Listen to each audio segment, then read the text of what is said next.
¿Le confiarías el cuidado de tus hijos a una completa desconocida? Después de ver este resumen, te lo vas a replantear seriamente. Hoy te cuento la historia de la niñera más psicópata del cine de los 90. Todo empieza con Claire y Michael, un matrimonio feliz que espera a su segundo hijo. En una consulta médica, el ginecólogo de Claire se aprovecha y la manosea.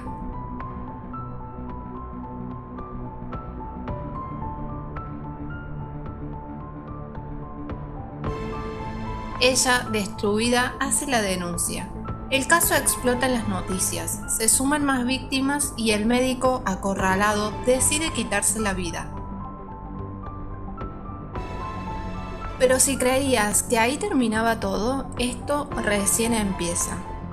La viuda del doctor, Peyton, que también estaba embarazada, se queda en la calle porque tiene que pagar las indemnizaciones a las víctimas. Por el tremendo estrés, la mujer pierde a su bebé y encima le tienen que extirpar el útero. No puede tener más hijos en su vida. Peyton queda completamente trastornada. Mientras tanto, la familia de Claire sigue con su vida feliz. Contratan a Salomón, un hombre noble con retraso madurativo que los ayuda con las tareas de la casa. Y como Claire quiere armar un invernadero, el marido la convence de buscar una niñera. Y adivinen quién aparece. Sí, la mismísima Peyton. Se postula haciéndose pasar por la niñera perfecta. Y la familia, en un despliegue de ingenuidad total de los años 90, la contrata sin revisar un solo antecedente ni pedir una mísera referencia. Increíble. Esta mujer empieza a hacer cosas de lo más reprochables, como darle la teta al bebé de Claire a escondidas para que rechace a la madre biológica, y entablar una relación con la hija mayor Emma, donde tienen secretos. La cosa se pone pesada cuando Peyton manipula a la pareja para generar celos, destruye documentos de Michael y casi les arruina el matrimonio.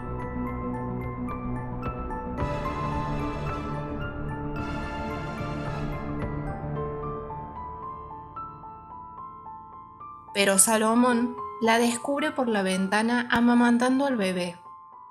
Peyton se da cuenta y lo amenaza. Para sacárselo de encima, la muy cínica le planta una bombacha de la nena en sus cosas y acusa a Salomón de tocamientos inapropiados con la pequeña Emma. Claire estalla en llanto y echan al pobre hombre de la casa. Un día, Peyton escucha que Claire ya sospecha de ella y decide armarle una trampa letal. En el invernadero, saca los seguros de unas ventanas gigantes y las traba con una pala para que le caigan encima a Claire. Pero la trama da un giro. Marlene, una amiga de la familia, descubre la verdadera identidad de Peyton al ver un recorte de diario de la viuda del doctor. Marlene corre a la casa a alertar, entra al invernadero y la trampa se activa, por lo que termina muriendo aplastada por los vidrios. Peyton, desesperada, vacía todos los inhaladores de asma de la casa. Cuando Claire llega y ve a su amiga muerta, le da un ataque de asma terrible. Apenas logra balbucear un help al teléfono y se desploma. De milagro, Claire sobrevive en el hospital. Al volver, junta los cabos sueltos, descubre la verdad y lo primero que hace es meterle una linda y bien merecida trompada a Peyton. La echan a patadas, pero la loca dice que se va a llevar a sus hijos. Y ahí nos damos cuenta de que su nivel de locura era total, quería suplantar a la madre. Antes de que llegue la policía, Peyton regresa con todo. Le rompe una pala en la cabeza al marido de Claire e intenta llevarse a los niños, pero en el último segundo reaparece el buen Salomón para protegerlos.